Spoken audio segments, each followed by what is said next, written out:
నమస్తే దోస్తులు, ఎట్లున్నారు? అందరూ మంచిగున్నారా? ఇవాళ తెలంగాణలో ఉన్న ముఖ్యమైన ముచ్చట్లేందో ఓసారి చూద్దాం. CM Revanth Reddy Harvard University business school విద్యార్థులతోటి భేటీ అయిండు. తెలంగాణకు, హైదరాబాద్ కు బ్రాండ్ అంబాసిడర్లుగా ఉండాలని విద్యార్థులను కోరిండు. విద్యార్థుల ఆహ్వానం మేరకు హార్వర్డ్ బిజినెస్ స్కూల్ కు పోయిన రేవంత్ రెడ్డి పలు అంశాల మీద మాట్లాడి విద్యార్థులలో స్ఫూర్తి నింపిర్రు.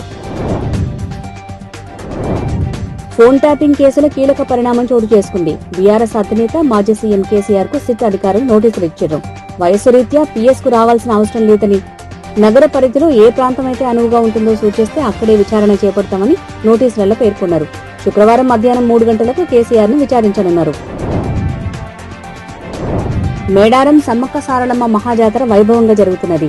ఇవాళ సమ్మక్క చిలకలగుట్ట నుంచి మేడారం చేరుకున్నారు. వనదేవతలంతా గద్దల మీదకి వచ్చుడుతోటి వారిని దర్శించుకునేందుకు భక్తులు భారీగా తరలిచ్చారు.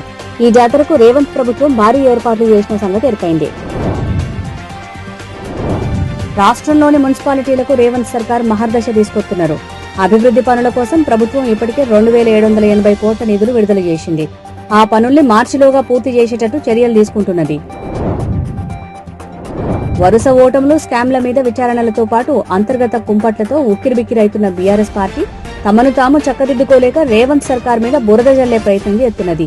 10 ఏళ్ల పాటు ఫేక్ ప్రచారాలు చేసి పాలన సాగించిన చరిత్ర మర్చిపోయి ఉల్టా రేవంత్ ప్రభుత్వం మీద ఆరోపణలు చేసుడు పార్టీలనే చర్చకు కారణమైంది.